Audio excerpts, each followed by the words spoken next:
Bonjour à tous. Alors aujourd'hui, nous commençons une nouvelle partie qui va traiter des enjeux planétaires contemporains. Et donc dans un premier chapitre, on va parler des écosystèmes. Alors, un écosystème, vous le savez, c'est un milieu qui est caractérisé par une biocénose, c'est-à-dire par des êtres vivants, et un biotope, c'est-à-dire des caractéristiques physico-chimiques à un endroit donné. Et il se trouve que donc ces deux composantes, biotope et biocénose, sont en interaction. Donc dans les deux premières activités, on va détailler les différentes interactions qui existent. Donc tout d'abord, on va prouver que biotope et biocénose sont en interaction. Alors pour ça, vous aviez des documents, l'exploitation ne comportait aucune difficulté. Donc, comment montrer que le biotope influence la biocénose?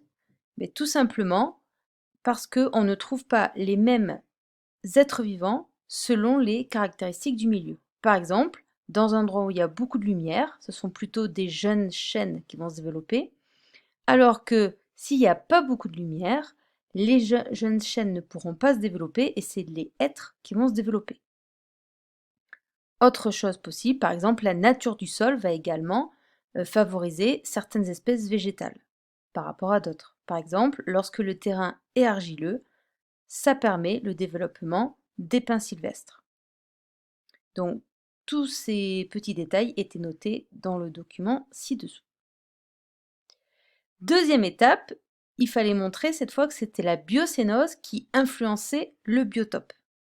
Alors, en effet, la présence d'êtres vivants dans un milieu va influencer les caractéristiques de ce milieu.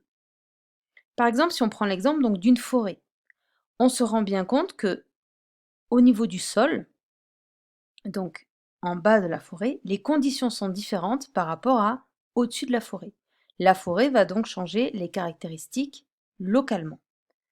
Ainsi, eh ben, on voit que donc ici sur la lumière qui arrive, donc sur les 100% de lumière qui arrive au sommet de la forêt, eh bien, vous voyez qu'il y a très très peu, on va dire 10% qui arrivent sur le sol. Donc, la présence d'une forêt fait varier la quantité de lumière qui arrive au niveau du sol. Même chose, les températures vont être différentes et même chose, la vitesse du vent va être différente. On voit bien que la vitesse est plus faible au pied des arbres que au-dessus donc de la forêt. Autre exemple montrant l'influence qu'a la biocénose sur le biotope, c'est notamment la modification de la structure du sol à cause des racines. En effet, lorsque l'arbre se développe et que ses racines s'enfoncent dans le sol, donc ça va créer des fissures qui vont favoriser la circulation de l'eau. Du coup, ça va favoriser l'altération des roches et le relargage dans le milieu de minéraux. C'est ce qui vous est montré dans le graphique où on voit bien que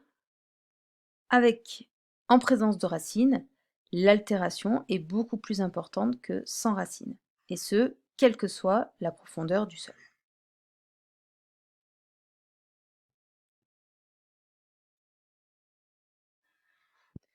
Voilà pour cette activité, donc qui était très rapide. Donc, qu'est-ce qu'il faut retenir de tout ça? Tout simplement que les deux composantes d'un écosystème, qui sont biotope et biocénose, sont mutuellement en interaction, c'est-à-dire que la biocénose influence le biotope et que le biotope influence lui-même la biocénose. Donc ces interactions permettent du coup de structurer euh, un écosystème, c'est-à-dire de déterminer son organisation, quelles sont les espèces présentes à un temps T dans un milieu, et également son évolution au cours du temps, puisqu'on a vu que la biocénose modifie le biotope, automatiquement les êtres vivants qui peuplent un milieu vont varier au cours du temps.